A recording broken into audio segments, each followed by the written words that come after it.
이제 잘 들리시나요? 혹시 마이크. 네, 이번 주에 말씀을 맡게 돼서 강단을 사용하게 돼서 어떤 주제로 말씀 시간을 그 주님의 말씀을 전해야 될까, 제가 묵상하고 있던 것들을 정해야 될까 이제 생각을 해봤었는데, 제가 최근에 이제 저희 동대문 수양에도 참석하고, 그리고 이제 CBF 여름 캠프도 같이 참석을 했었습니다. 그래서 좀 직장인으로서는 이제 소화하기가 좀 어려운 그 스케줄이긴 하지만, 오랜만에 좀 대학생이 된 것 같은 느낌이 들어서 같이 이제 청년들이랑 많이 교제를 나눴던 것 같습니다. 그래서 청년들이랑 교제를 나누던 것들 중에서 이제 같이 많이 나눴던 내용들, 그리고 어, 결과적으로 혹은 중점적으로 많이 나눴던 그 내용들에 대해서 조금 생각을 해보고 같이 나눠보고 싶어서 준비를 하게 됐습니다. 그래서 저도 그렇고, 그리고 같이 교제했던 청년들의 어떤 대부분의 생각이었다는 것을 한번 그 생각을 해보시면서 들어주시면 좀 좋을 것 같습니다. 주제는 저희가 많이 아는 말씀입니다. 순종이 제사보다 낫다라는 이제 말씀이거든요. 이 이야기는 이제 사무엘상 15장에 이제 나오게 됩니다. 그래서 사무엘상 15장 22절 말씀인데요. 함께 찾아보시도록 하겠습니다. 사무엘상 15장 22절 말씀입니다. 제가 읽어보도록 하겠습니다. 사무엘이 이르되 여호와께서 번제와 다른 제사를 그의 목소리를 청종하는 것을 좋아하심같이 좋아하시겠나이까. 순종이 제사보다 낫고 듣는 것이 순양의 기름보다 나으니 라는 말씀입니다.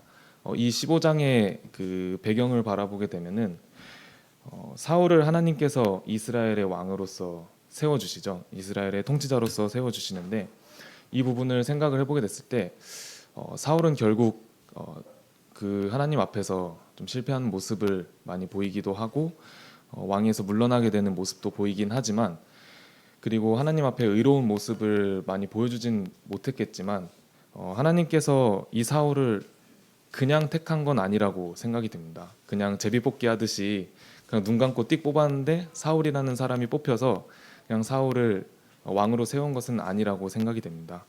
성경의 모든 원리에서 저희가 알 수 있다시피 하나님께서는 사울과 인격적인 관계를 통해서 좀 그를 축복하길 원하셨고, 그리고 이스라엘의 지도자로서 세워서 사무엘을 통해서 전달되는 하나님의 뜻에 따라 이스라엘 가운데에서 하나님이 역사하게끔 그를 인도하는 인도자로서 세워진 것이죠.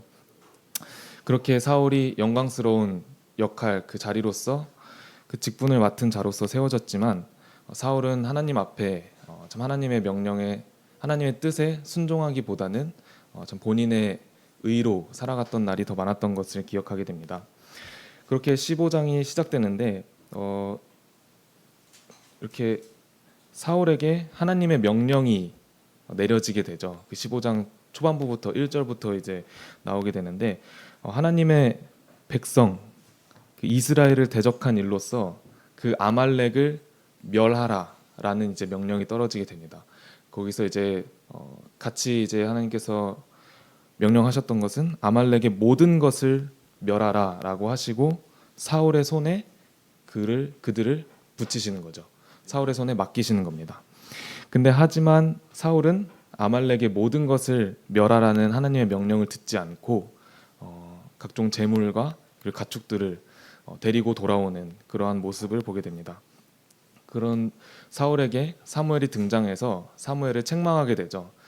사무엘을 책망하게 되는데, 사울은 거기서 이야기를 하게 됩니다. 하나님께 가장 좋은 것을 드리기 위해서 이 일을 행했다. 하나님께 제사를 드리기 위해서 이 일을 행하였다. 하지만 라고 이야기했지만 결국 그 속내가 드러나게 됩니다. 사무엘상 15장 24절에 보게 되면 그 사울의 진정한 속내가 드러나게 되는데, 사무엘상 15장 24절에 사울이 사무엘에게 이르되 내가 범죄하였나이다. 내가 여호와의 명령과 당신의 말씀을 어긴 것은 내가 백성을 두려워하여 그들의 말을 청종하였음이니이다. 라고 이제 이야기를 하게 됩니다. 그 전 절을 읽어보시면은 처음에 제사를 드리기 위해서 이것들을 가져왔다라고 했지만 결국 사울이 고백을 하게 됩니다. 내가 여호와의 명령을 어긴 것은 백성들을 두려워하여 백성들의 말을 청종하였다라고 이제 고백을 하게 됩니다. 그래서 사울은 하나님의 말씀보다 백성들의 말을 더 두려워했다라는 것을 저희가 알 수 있게 됩니다. 그런 그 사울을 책망할 때 그 사무엘이 여호와께서 번제와 다른 제사를 하나님의 목소리를 청종하는 것보다 더 좋아하시겠냐라고 하면서 이야기를 하는 거죠. 순종이 제사보다 낫고 듣는 것이 순양의 기름보다 낫다라고 이제 이야기를 하게 됩니다. 그래서 사울은 이 상황 가운데에서 하나님께 대한 순종이 없었던 것을 저희가 볼 수 있게 됩니다. 이 상황 가운데에서. 그리고 하나님께 대한 신뢰가 없었던 것을 알 수 있습니다. 그리고 그것은 저희가 많이 이제 이야기가 되는 내용들이지만 하나님과의 인격적인 관계가 형성되어 있지 않았거나 혹은 형성되어 있다 하더라도 불안정한 형태로 형성되어 있던 것을 우리가 알게 됩니다.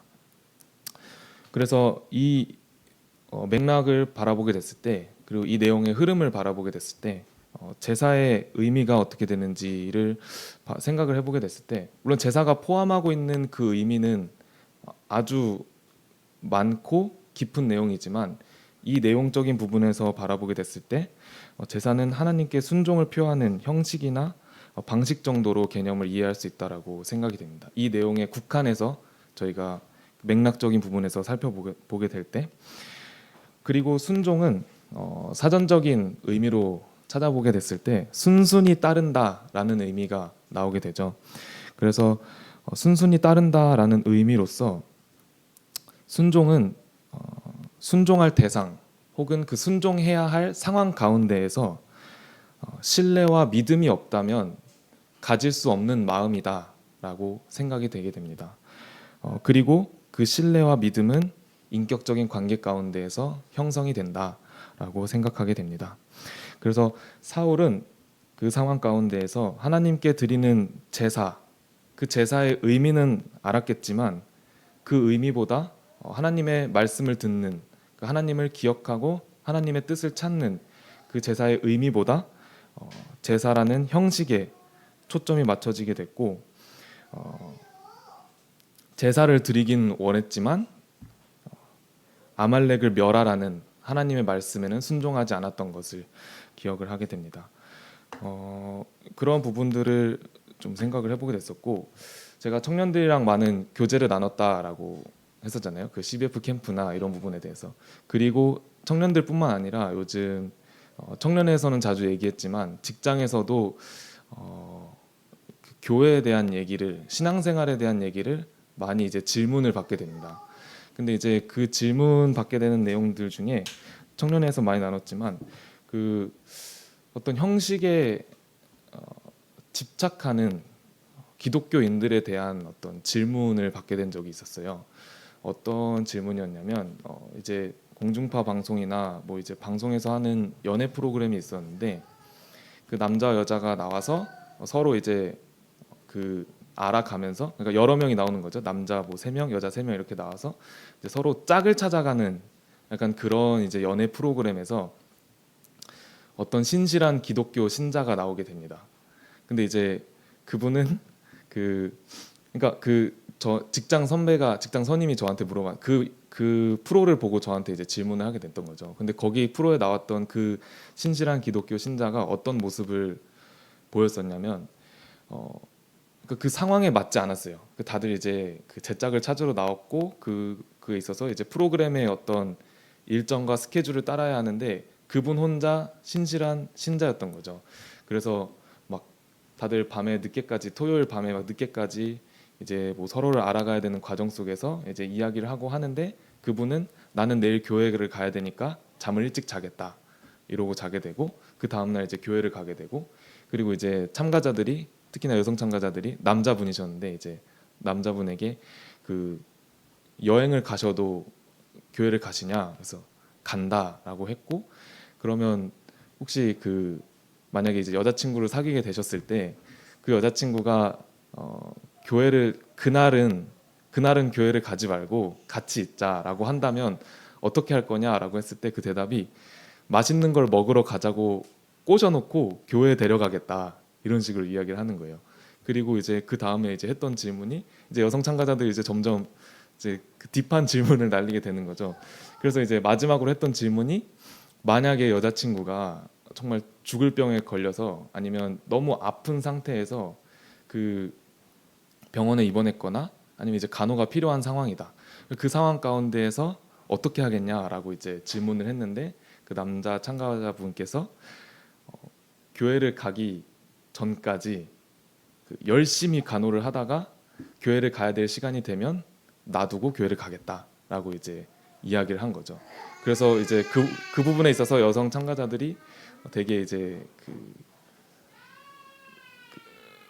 이렇게 거리를 두게 되고 그 이제 정말 신실하신 분인 것 같아요. 정말 선한 분 같아요라고는 하지만 다들 다가가지 않는 그런 이제 모습을 보이게 되죠.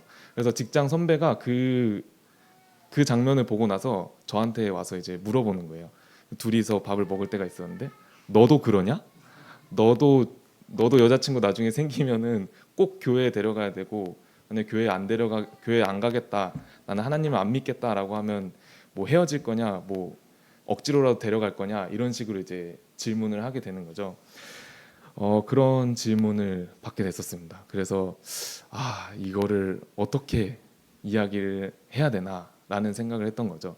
그래서 여기 계신 성도님들은 어떤 답변을 하셨을지 궁금해지는데 저는 그 질문을 들으면서 도대체 무엇이 중요한 걸까라는 생각을 해보게 됐어요. 무엇이 중요한 걸까라고 생각을 해봤을 때 저희의 믿음이 가장 중요한 것들이겠죠. 그리고 우리의 믿음의 본질이 무엇일까를 생각을 해보게 됐습니다. 저희의 믿음의 본질은 그러니까 무엇을 믿느냐라고 했을 때 하나님이 나의 생명을 주관하시는 주인이시고 그리고 그 공의로우신 재판장이시고 선과 악의 기준이 되는 공의로우신 재판장이시고 그리고 그 공의로움으로써 사랑과 은혜 그 공의로움으로써 세상을 다스리시는 우리의 왕이시다라는 것을 믿는 것이겠죠. 그리고 이러한 믿음은 기본적으로 하나님과 세워진 인격적인 관계를 바탕으로 세워지는 것이라고 생각이 됩니다. 이런 부분을 생각을 하게 되면서 믿음과 신뢰는 깊은 관계로부터 나온다라는 생각을 해보게 됐어요. 그래서 어떤 부분에서 이런 걸 생각을 해보게 됐냐면 제 이제 직장 생활 얘기인데 잠깐 하자면 직장 생활 초기에 제가 선임들한테 특히 제 담당 선임한테 제일 많이 들었던 얘기가 좀 그래 보이지 않을 것 같긴 하지만 제가 직장 선배한테 제일 많이 들었던 게 왜 이렇게 고집불통이냐 내 말 좀 들어라 왜 이렇게 이야기를 하면 좀 듣지 왜 이렇게 안 듣냐라고 하는 거죠. 그렇게 좀 느껴지시나요? 제가 좀 그 집에서는 좀 엄마 아빠 저희 어머니 아버님은 좀 아실 수도 있긴 하지만 그러니까 고집을 부리는 성격이 있어요. 근데 기준이 있는데 기준이라고 할까 제 모습을 생각을 해봤을 때 상대방에 대한 인정이 없다면 그 말을 듣는 것보다는 제가 알고 있는 대로 그리고 제가 경험한 대로 그 일을 해결하려는 그런 좀 모습이 있었던 것 같아요. 그래서 그 직장 생활 초기에 그러니까 그 업무를 어느 정도 배우고 나서 이제 제가 혼자 이제 업무를 해나가고 있는 상황 가운데에서 이제 선임의 그 보조가 필요했던 거죠. 이제 옆에서 봐주고 있었는데 제가 이제 이렇게 하고 있는데 선임이 이렇게 하지 말고 이렇게 해라라고 했을 때 제가 생각하기에는 결과에는 큰 지장이 없어요. 그리고 뭐 크게 달라지는 것도 없고 그냥 뭐 이거 하나를 요거 하나로 바꾸는 정도, 요거 하나를 요거 하나로 바꾸는 정도. 그렇기 때문에 아니 그냥 결과가 별로 달라질 게 없는데 굳이 바꿀 필요가 있나라고 이제 생각을 하게 되면서 이거 이렇게 조언을 세 개를 하면 이제 한 개 정도는 이제 걸러 듣는 약간 그런 식으로 이제 하다 보니까 뭐 이제 업무가 끝나고 나서 이제 저한테 와가지고 막 어깨를 확 주무르면서 으이 그 말 좀 들어 말 좀 들어 이제 이런 식으로 그 소리를 많이 들었거든요. 근데 그때 당시에 그 상황을 생각해 보면 그 선임분은 저보다 오래 일하셨고 한 7, 8년 차였거든요. 오래 일했고 저는 이제 겨우 입사한 지 뭐 6개월, 7개월밖에 안 되는 이제 병아리인데 말을 안 듣는 거죠.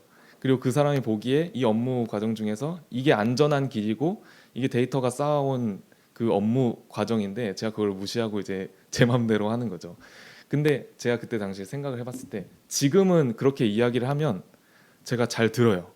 지금은 이렇게 하면 잘 듣는데 그때 당시엔 듣지 않았던 이유를 생각을 해보니까 지금은 그 선임분과 그 선임이 어떤 스타일인지 알고 그리고 이제 제 자신도 어떤 스타일인지 알기 때문에 그 선임이 아 나의 스타일에 맞게 이런 식으로 조언을 해주는 거구나 라는 것을 알기 때문에 지금은 이제 저한테 이야기를 하면 제가 바로 듣고 따라 하거든요. 근데 그때는 그 선임에 대해서 몰랐고 그 선임에 대한 신뢰가 없었던 거죠. 그러니까 아 순종을 할 수가 없었어. 순순히 따른다라는 것을 할 수가 없었죠. 아니 뭔데 지금 괜찮잖아. 이런 결과가 뭐 달라지는 것도 아니고 괜찮잖아. 이런 식으로 이제 생각을 하게 됐던 거죠. 그런 저의 모습을 생각을 해보게 되니까 아 이게 그 사람이 누군지 모르고 그 사람과 나 사이에 인격적인 관계가 교류가 없다 보니까 이 사람을 신뢰하고 믿을 만한 뭐 건덕지라든지 뭐 그런 것들이 없게 되니까 그 아무리 이야기를 해도 듣지 않는 저의 모습을 바라보게 됐었습니다. 그래서 그런 부분들을 생각을 해보게 됐어요. 그래서 아, 믿음과 이 신뢰는 먼저 관계로부터 나오는 거구나. 상대방과 그 상황과의 관계 속에서 나오게 되는구나라는 것을 깨닫게 됐습니다. 그래서 이 상황 가운데에서 지금 본문 가운데에서 사울은 하나님의 존재 혹은 하나님의 어떠하심은 알았겠지만 진정한 나의 주인으로서 하나님을 바라보고 하나님의 말씀을 듣기보다는 형식에 집중을 하게 됐던 거죠. 그 하라고 했던 그 명령에 집중을 하게 됐던 모습을 보게 됩니다. 뭐 그마저도 나중에 거짓말로 드러나지만 결국 백성이 무서워서 백성들의 말을 들었습니다라고 이제 그마저도 거짓말로 드러나지만 그런 식으로 이제 변명을 하게 됐던 거죠. 이런 사례들이 구약 시대나 신약 시대나 성경 안에서 엄청나게 많이 쏟아져 나오는 것을 우리가 알 수 있습니다. 가인과 아벨의 제사 같은 경우나 또 한 가지 생각을 했던 거는 출애굽기 안에서 이제 그 이스라엘 백성들이 광야에서 모세가 산에서 내려오는 것이 더디하니까 우리가 그러면 우리를 인도해내신 하나님을 찬양하기 위해서 금송아지 형상을 만들자라고 해서 금송아지 형상을 만들어서 모세가 내려오기 전에 계속 그 찬양을 했던 그 모습 하나님께 우리를 인도해내신 우리를 구원해 주신 하나님께 찬양과 경배해야 된다라는 것은 알고 있지만 그것에 사로잡혀서 뭐랄까 하나님께서 원하시지 않는 그러한 행위를 하게 되는 모순적인 그 모습이 나타나게 되는 거죠. 하나님 말씀에 이러한 상황들이 하나님 말씀에 귀를 기울이는 것이 아니라 자신이 생각하기에 하나님께 기쁨이 될 만한 것들을 준비하게 되는 그러한 모습을 바라보게 됩니다. 그래서 이런 관계는 상호 교통이 있어야 되잖아요. 상호 교통이 있어야지 관계고 그런 것들인데 우리가 지금 이 사울의 사례들이나 뭐 가인의 제사라든지 아니면 이제 출애굽기 방금 언급한 그런 내용들이 보게 되면 상호 교통보다는 인간들 쪽에서 일방적으로 내가 생각하기에 이게 하나님께 가장 귀한 가장 좋은 것들이다라고 이제 준비를 하게 되는 거죠. 그래서 제사라는 여기 지금 제사라는 형식이나 감사를 드리는 방식 혹은 행위에 초점을 맞추라는 의미가 아니죠. 순종이 제사보다 낫다라고 이제 언급한 이 내용들은 그리고 아까 그 금송아지 그 사건처럼 자신들을 애굽 땅에서 인도하여 낸 하나님을 찬양하고 경배를 하기 위해서 금송아지를 만들라는 것이 아니라 하나님 한 분만을 기억하고 하나님을 바라보고 그리고 그분의 뜻이 무엇인지 기억하고 그 따르자, 그 순종하라라는 이제 의미로서 이런 것들이 이제 언급이 되는 거죠. 그를 위해서 제사나 절기들이 또 제정이 되었던 것들을 저희가 알 수 있죠. 그 동대문 저희 모임 수양회를 할 때 그 말씀 들었던 것 중에 이제 재림 신앙의 회복이란 주제로 이제 이야기가 되었을 때 그 초막절을 제정하신 이유에 대해서 그 최근미 형제님께서 이제 이야기를 해주신 적이 있었는데 거기서 이제 같이 언급하신 말씀이 레위기 23장에 나오는데 제가 그냥 읽어보겠습니다. 레위기 23장 34절인데 이스라엘 자손에게 말하여 이르라 일곱째 달 열닷 날은 초막절이니 여호와를 위하여 이레 동안 지킬 것이라. 43절 이는 내가 이스라엘 자손을 애굽 땅에서 인도하여 내던 때에 초막에 거주하게 한 줄을 너희 대대로 알게 함이니라. 나는 너희의 하나님 여호와이니라 라는 말씀이죠. 그 절기를 제정하시고 그걸 제정하신 이유에 대해서 이제 설명하는 말씀 구절들은 수도 없이 많습니다. 저희 만찬 예식을 제정하고 나서 그 제정의 의미에 대해서 이야기하는 말씀 구절도 많고 그런 것들이 제정된 이유가 하나님을 기억하고 하나님의 뜻을 기억하며 그 의미를 밝히 알게 하기 위해서 제사나 절기들이 제정되었던 것을 알 수 있습니다. 그래서 순종이라는 것은 순순히 따른다라는 것은 그 대상이라든지 혹은 그 상황 가운데에서 신뢰가 있어야지 가질 수 있는 마음이다라는 것을 기억을 해야 될 것 같습니다. 그래서 그것이 없다면 자신이 생각하는 대로 그 자신이 가진 자신의 의대로 내 기준대로 생각하고 행동하게 되는 것이죠. 사울도 그 말씀 본문에서 하나님을 기쁘게 하기 위해서 그마저도 나중에 거짓말로 밝혀지지만 사울은 하나님을 기쁘게 하기 위해서 하나님의 말씀을 거역하는 모순적인 행동을 하게 되는 거죠. 하나님께 제사를 드리기 위해서라고 하나님께 제사를 드리기 위해서 하나님이 아말렉을 멸하라는 아말렉의 모든 것을 멸하라는 그 명령은 거슬러 버린 거죠. 하나님께 제사를 드리기 위해서 이게 되게 모순적인 행동이 나타나는 것을 알게 됩니다. 그리고 이 좋지 않은 원리가 신약 시대 그리고 오늘날에도 똑같이 인간의 삶에 계속 적용되어서 나타나게 되는 것을 바라보게 됩니다. 저희 신약 시대로 또 넘어가면 유대인들, 바리새인들이 또 나타나게 되죠. 하나님의 율법이라는 그 형식에 빠져서 율법을 제정하신 하나님의 참 뜻은 바라보지 못했고 오히려 율법을 완전하게 하러 오신 예수 그리스도를 핍박하고 예수 그리스도와 대척점에 서는 대적이 되는 그러한 모습을 바라보게 됩니다. 하지만 예수 그리스도께서 이 땅에 계셨을 때 율법의 참 뜻을 밝히셨죠.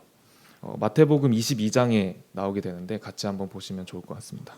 마태복음 22장 35절부터 나오게 되는 말씀인데 마태복음 22장 35절에 나오는 말씀입니다.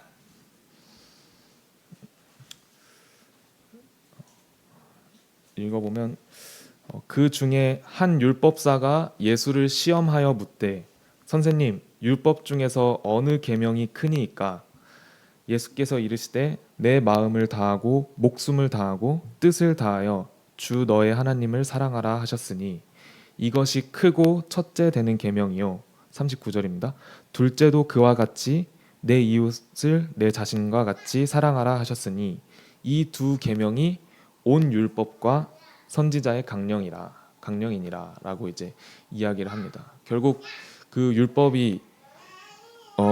율법의 참뜻 온 율법과 선지자의 이 강령은 결국 하나님을 사랑하고 그리고 그 사랑을 바탕으로 내 이웃을 내 몸과 같이 사랑하라 라는 뜻이었던 것을 우리가 알 수 있게 됩니다. 그래서 그 형식에 초점이 맞춰지는 것이 아니라 하나님의 이것을 제정하신 뜻, 이 법이, 이 제사나 이 절기가 제정된 그 의미와 그 뜻을 기억하며 하나님을 온전히 바라봤어야 할 것이었지만 이 사울과 같은 모습들 그리고 바리새인들과 같은 이 존재들은 그 참 뜻을 바라보기보다 형식에 초점을 맞춰서 이 행동을 하게 됐던 것을 기억을 하게 됩니다. 그래서 직장에서 그 아까 받았던 질문들, 너도 이러냐라고 했던 질문들에 대해서 제가 그 전에 생각을 해보진 못했지만 갑자기 그 질문을 받게 되면서 이런저런 내용들이 파바박 떠올랐어요. 그래서 나중에서야 이게 정말 이 상황 가운데에서 성령님께서 그 지혜를 밝히 알게 하셔서 하나님의 뜻을 알게 하셔서 내가 설명을 했구나라는 생각을 했던 게 전혀 이런 질문에 대해서 생각을 해보지도 않았고 나중에 이런 질문이 들어오면 내가 이렇게 답을 해야지라고 생각을 하지도 않았는데 이 얘기를 듣자마자 갑자기 바로 떠올랐던 그 상황이 있었어요. 그래서 그 안식일에 그 바리새인들에게 그 이제 추궁 혹은 질문을 받던 예수님의 모습이 생각이 났던 거예요. 그 마태복음 12장에 가면 나오게 되는데 그 너도 이러냐? 너도 이럴 거냐? 라는 이제 질문을 받았을 때 이제 그, 어, 그 중심에 대해서 이야기를 해줘야 되는데 이에 대한 그 에피소드가 그러니까 이거를 이제 근거로 설명할 수 있는 에피소드가 딱 이 장면이 떠오른 거죠. 그래서 그런 질문을 받았을 때 성경에 이런 장면이 있다라고 하면서 이제 그 설명을 해준 거죠. 그래서 마태복음 12장 10절부터 보게 되면 한쪽 손 마른 사람이 있는지라 사람들이 예수를 고발하려 하여 물어 이르되 안식일에 병 고치는 것이 옳으니까 예수께서 이르시되 너희 중에 어떤 사람이 양 한 마리가 있어 안식일에 구덩이에 빠졌으면 끌어내지 않겠느냐 사람이 양보다 얼마나 더 귀하냐 그러므로 안식일에 선을 행하는 것이 옳으니라 하시고 이에 그 사람에게 이르시되 손을 내밀라 하시니 그가 내밀매 다른 손과 같이 회복되어 성하더라 라고 이제 이야기를 하게 됩니다. 안식일의 그 풍습 전통은 저희가 알고 있죠. 정말 그 처음에 하나님을 기억하는 그러한 이제 그 의미로서 그게 시작이 됐지만 점점 시간이 흐르면 흐를수록 이게 그 원래 제정되었던 의미, 원래 이게 만들어졌던 의미보다는 그 형식에 초점이 맞춰지게 되니까 이제 예수님께서 안식일에 그 제자들이나 예수님께서 안식일에 무언가를 하니까 너 왜 안식일에 자꾸 무언가를 하느냐 이러고 이제 질문을 받았던 거죠. 근데 예수님은 오히려 그 안식일이라고 할지라도 너희가 기르는 양이 구덩이에 빠져서 허우적대고 있으면은 이걸 보고만 있을 거냐?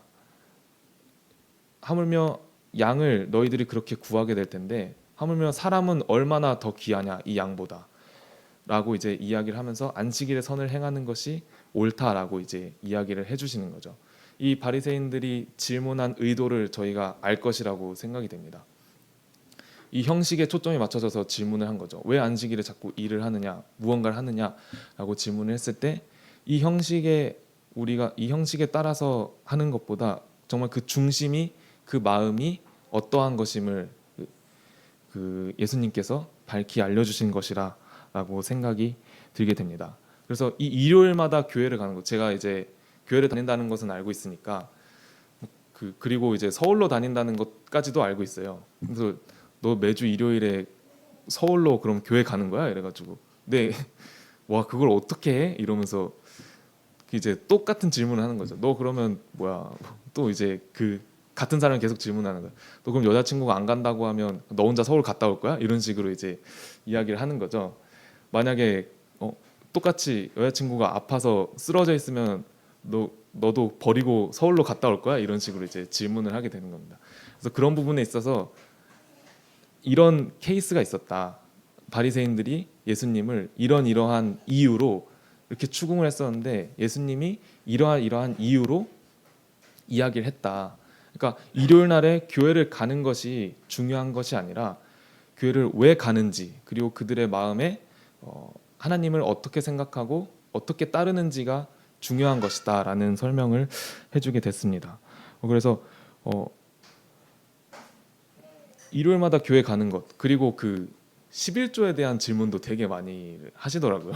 그래서 제가 이거에 대해서 정말 공부를 해야겠다 요즘 많이 이제 생각을 하고 있는데 그 11조도 뭐 나중에 와이프가 그 선임들 중에서도 이제 가족들이 어머니나 뭐 친척이나 이제 교회 다니시는 분들이 있으니까 뭐 이제 11조를 내라고 이제 이야기를 하시나 봐요.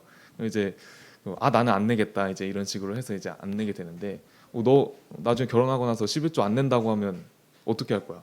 너 혼자라도 낼 거야? 아니면은 억지로 내게 할 거야? 이제 이런 식으로 이제 이야기를 하게 되죠.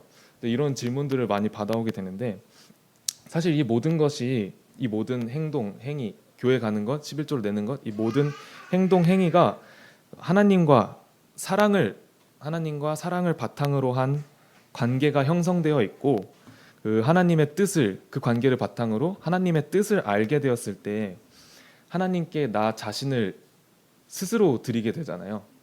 그리고 그 나 자신을 드리게 되는 행위로서 그것의 형태로서 11조라든지 뭐 이런 여러 가지 섬김, 사랑 이런 것들이 나타나게 되는 거잖아요. 단순히 교회를 한 달 내내 참석한 사람과 그러니까 그 마음의 중심이 아니라 행위를 바라보게 됐을 때 하나님께서 교회를 한 달 내내 참석한 사람과 그리고 교회를 한 달에 한 번만 참석한 사람을 너는 교회를 한 달에 4번 다 참석을 했군, 4주 다 참석을 했군, 너는 A급 신자야, 너는 A급 성도야 이렇게 평가하는 게 아니잖아요. 너는 한 달에 한 번밖에 참석을 안 했어, 너는 C급, B급이야 이런 식으로 행위를 보시고 판단을 하는 것이 아니라 하나님께서는 외모보다는 그 마음을 바라보시는 하느님이신 것을 저희가 알 수 있습니다. 근데 그렇다고 해서 행함이 무의미하냐? 그런 건 또 아니죠. 성경에서도 이야기하다시피 행함이 없는 믿음은 죽은 것이라고 표현을 하기 때문에 행함 자체가 무의미한 것은 아닙니다. 하지만 그 행함이라는 것 자체가 자신이 생각하고 있는 것 혹은 마음에 품고 있는 것의 열매로서 그 행함이 나타나게 되어지는 거잖아요. 그런 것이 일반적인 경우고, 근데 이제 여기서 저희가 경계해야 될 것은 마음 없이 행위에만 집중하게 되는 사례가 있게 되는 거죠. 그 바리새인들과 같이 하나님의 뜻과 하나님의 말씀을 진정 찾고 알고 순종하려는 그 마음보다는 행위에 집중하게 되는 사례들이 나타나게 되는 것이죠.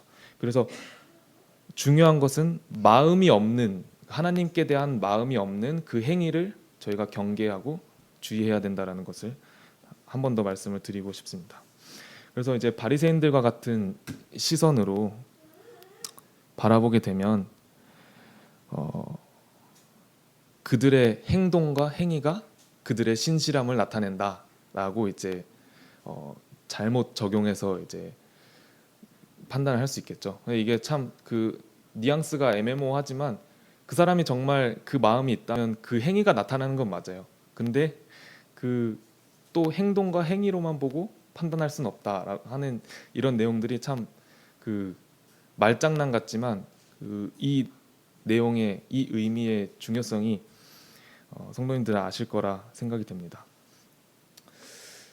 이 행동과 행위가 믿음의 형태로 나타나지만 이게 바리새인들과 같은 율법적인 시선으로 또 바라보게 되면 생기는 문제가 하나 있는데 본인들만 그렇게 하는 게 아니라 이제는 타인까지 판단하고 비판하게 되는 거죠. 그래서 사실 이런 부분에서 이제 성경에서는 율법으로 돌아가려고 하는 그 성도들에 대한 경고를 하게 되고 율법적인 잣대로 성도를 판단하는 자들에게 경고를 하게 되죠. 야고보서에도 형제들을 비방하지 말라. 형제를 비방하는 자나 형제를 판단하는 자는 곧 율법을 비방하고 율법을 판단하는 것이라. 이런 것들. 만일 율법을 판단하면 율법의 준행자가 아니요 율법의 재판관이로다. 입법자와 재판관은 오직 한 분이시니 능히 구원하기도 하시며 멸하기도 하시느니라. 너는 누구이기에 이웃을 판단하느냐. 이런 부분들이 있습니다. 그리고 오늘날에는 율법적인 관점을 넘어서 이제는 세상의 문화, 세상의 가치관까지 이제 흘러 들어오게 되면서 점점 더 이제 믿음에 있어서 신앙생활에 있어서 어려움을 겪게 되는 상황들이 많이 나타나게 됩니다. 이런 부분에 있어서 청년들이랑 많이 교제를 했던 것 같아요. 최근 한 1, 2주 동안 그런 부분에 있어서 많이 교제를 했었는데, 저희 수양회 때도 동대문 수양회 때도 그 포스트 모더니즘에 대해서 이제 교제를 했던 그런 부분이 있었는데, 생각을 하게 되죠. 청년들이 하나님의 뜻과 세상의 고민 가운데 흔들리는 거죠. 뭐 진로라든지 뭐 이성 교제라든지 뭐 재물을 쌓는 거, 그리고 뭐 자아 실현이라든지 결혼이라든지 이런 부분에 있어서 고민을 하게 돼요. 이런 부분에 있어서 하나님의 뜻대로 해야 되는데 그렇지 못한 나 자신에 대한 회의감과 그 책망과, 그리고 오히려 더 나아가서는 넘어지게 되는 거죠. 자꾸 나의 마음은 이걸 하고 싶은데 하나님께서는 상황적으로 봤을 때 이것을 원하지 않으셔. 그럼 이제 이 부분에서 이제 왜 나는 하나님의 뜻대로 살지 못할까, 이런 부분에 있어서 회의감을 느끼고 자기 자신을 책망하게 되는 거죠. 저는 이런 부분들이 그런 교제들을 많이 나눴던 것 같아요. 그 CBF 캠프에서도 그렇고 인천 CBF에서도 청년들과 그런 이야기를 많이 나눴던 것 같아요. 이걸 바라보게 되면서 이 모습 자체가 행위로서 자기 자신을 판단하는 모습이구나.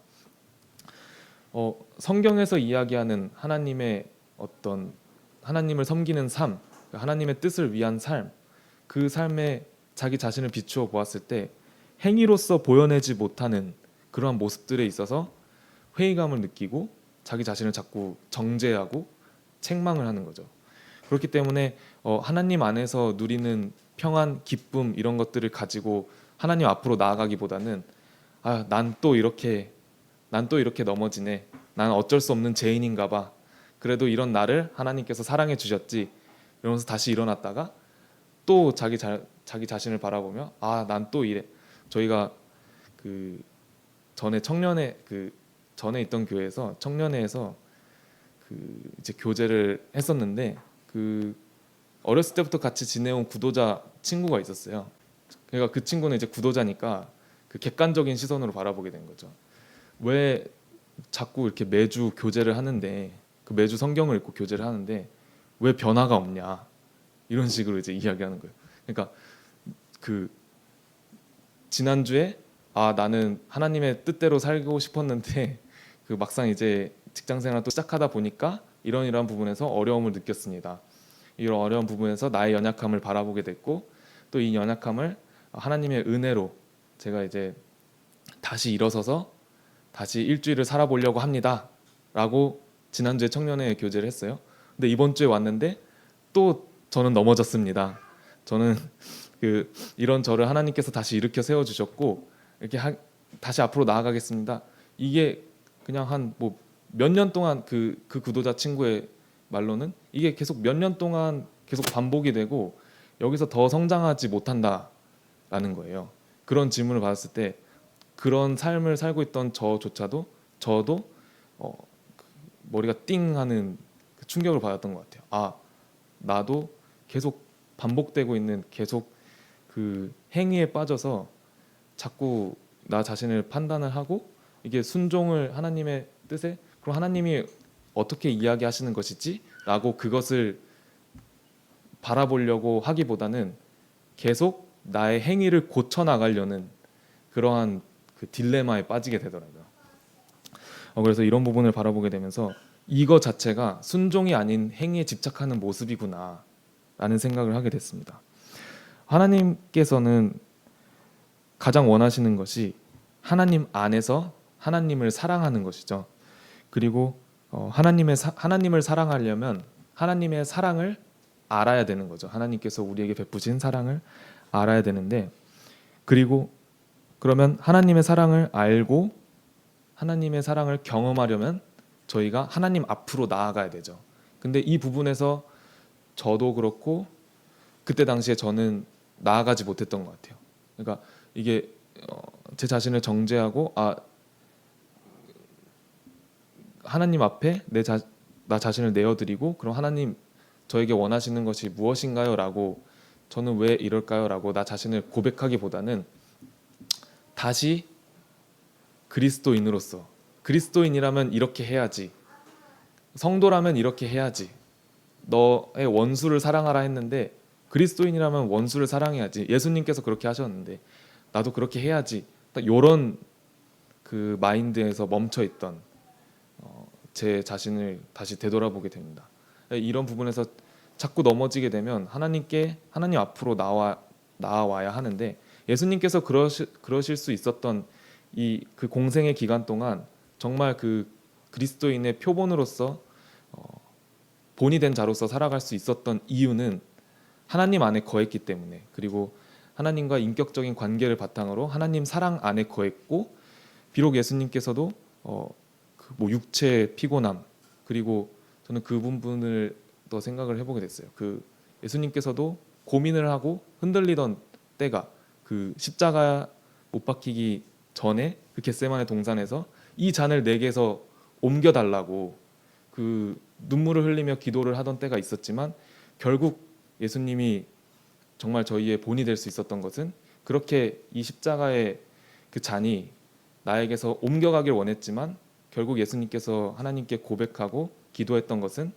하나님의 뜻대로 이루어지게 해주십시오라고 이제 기도를 했던 예수님의 모습을 보면서 결국 하나님 앞으로 나아오고 하나님과 관계를 바탕으로 이 사랑을 알고 이 하나님을 사랑하는 것이 중요한 것이구나. 그게 아까 예수님께서 그 율법사에게 이야기했던 첫째 계명, 하나님을 사랑하라 라는 것, 내 마음을 다하고 목숨을 다하고 뜻을 다하여 하나님을 사랑하라 라고 했던 것이 이런 부분이라고 생각이 됩니다. 그래서 하나님의 그렇게 하나님 앞으로 나오고 하나님의 사랑을 알게 되면 알게 될수록 나의 마음이 하나님의 마음과 같아지는 거죠. 동화되는 거죠.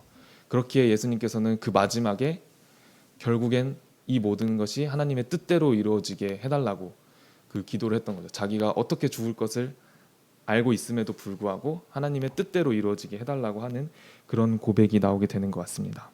이렇게 마음이 같아지게 되면 하나님과의 관계가 올바르게 곧게 세워지고, 그리고 그렇게 되면 하나님께서 하시는 일을 바라보게 되고 그 일에 동참하는 것을 두려워하지 않고 기쁜 마음으로 나아가게 되는 거죠. 그리고 하나님께 받은 하나님으로부터 오는 사랑으로 두 번째 계명이죠.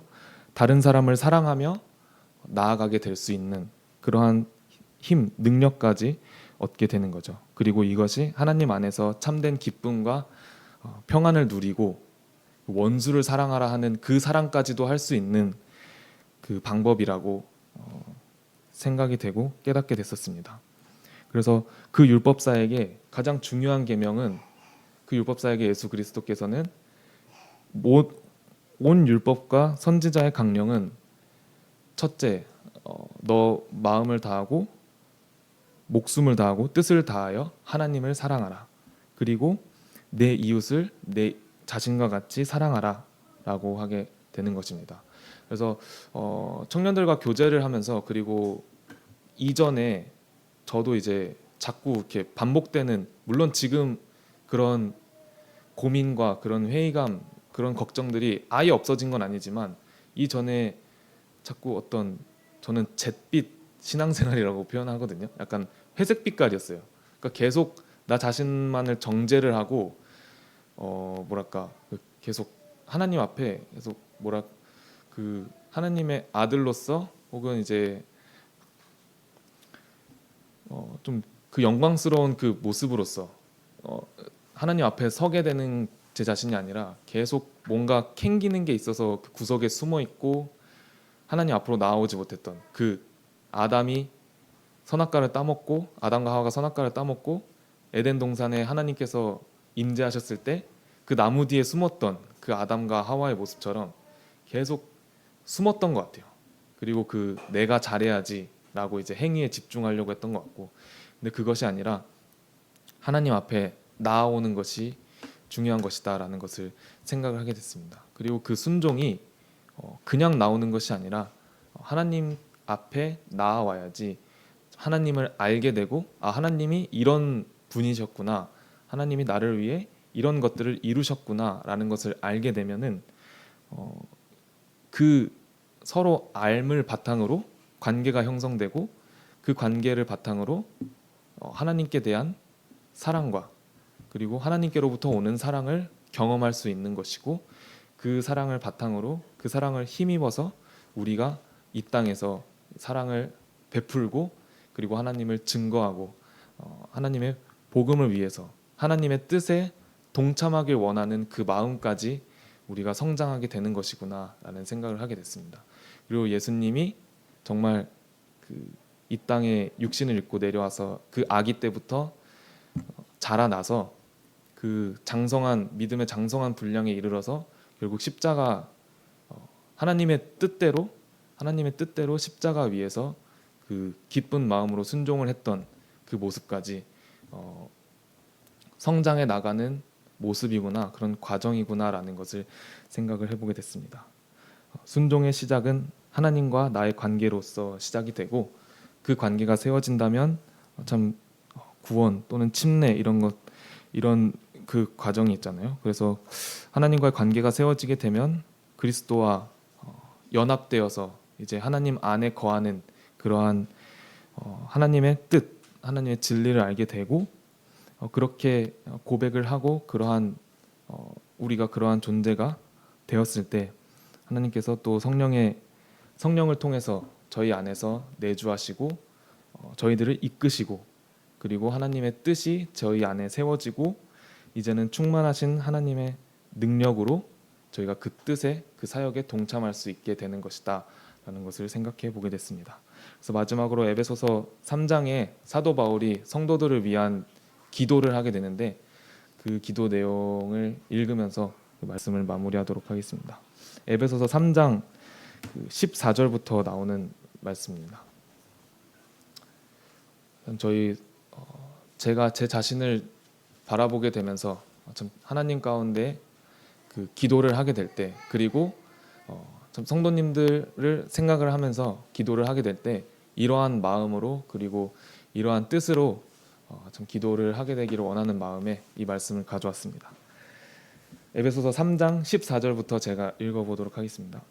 이러므로 내가 하늘과 땅에 있는 각 족속에게 이름을 주신 아버지 앞에 무릎을 꿇고 비노니 그의 영광의 풍성함을 따라 그의 성령으로 말미암아 너희 속사람을 능력으로 강건하게 하시오며 믿음으로 말미암아 그리스도께서 너희 마음에 계시게 하시옵고 너희가 사랑 가운데에서 뿌리가 박히고 터가 굳어져서 능히 모든 성도와 함께 지식에 넘치는 그리스도의 사랑을 알고 그 너비와 길이와 높이와 깊이가 어떠함을 깨달아 하나님의 모든 충만하신 것으로 너희에게 충만하게 하시기를 구하노라. 우리 가운데에서 역사하시는 그 능력대로 우리가 구하거나 우리가 생각하는 모든 것에 더 넘치도록 능히 하실 이에게 교회 안에서와 그리스도 예수 안에서 영광이 대대로 영원 무궁하기를 원하노라. 아멘. 이라는 그 말씀 9절입니다. 저희 속사람이 하나님의 능력을 통해서 강건하여지고 그리고 그리스도께서 저희 마음에 계심을 통해서 사랑이 저희 안에 뿌리가 박히고 터가 굳어져서 그리스도의 사랑을 알고 그 그리스도의 사랑이 얼마나 넓고 얼마나 길고 얼마나 높고 얼마나 깊고 그 사랑의 깊이를 깨달아서 우리가 하나님의 충만하신 것으로 우리 가운데 모든 충만함으로 이 땅에서의 삶을 그리고 성도들 간에 그리고 하나님과의 그 관계 속에서 그 충만함으로 나아가기를 원합니다. 순종이 제사보다 낫다로 시작을 하게 돼서 직장에서 받았던 질문들 그리고 청년들과 함께 고민했던 부분들에 대해서 이런 부분을 생각을 해보게 됐고 함께 나누고 싶어서 준비했었습니다. 이상으로 말씀 시간 마치도록 하겠습니다.